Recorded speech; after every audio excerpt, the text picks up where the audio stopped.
The ID.4 requires two urgent improvements to make it competitive in the market. First is an 800-volt architecture.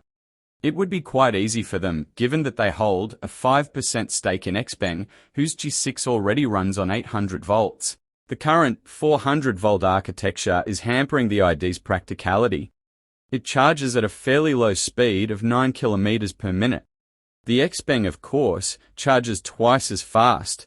Perhaps Volkswagen can at least offer charging ports on both sides of the car, like BYD has started doing. That might put them at par with the G6 at those charging stations which have a 100 kilowatt of maximum charging speed. Second improvement needed is the self-driving tech.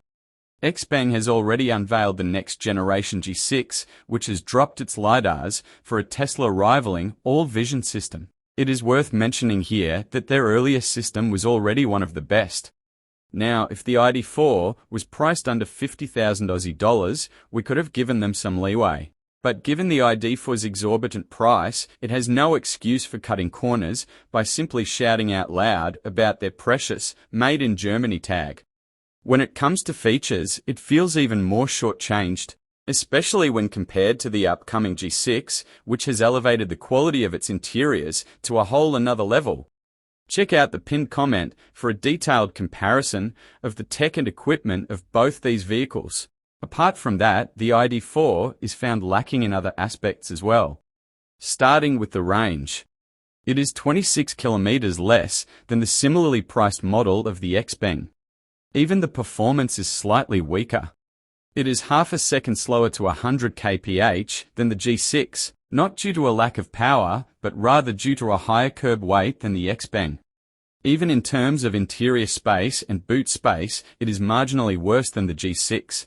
After all, it is about 7 inches shorter in length compared to the Xpeng. Same goes for rear legroom, since the ID.4 has a shorter wheelbase than the G6. This brings us to the bleak future that is staring Volkswagen in its face. After Dieselgate, they jumped onto the EV bandwagon with full force, but ended up making very old-school vehicles. All of them look like electric derivatives of a bygone Golf. They do have one rogue product, the ID Buzz, which is the only cool product in their EV range.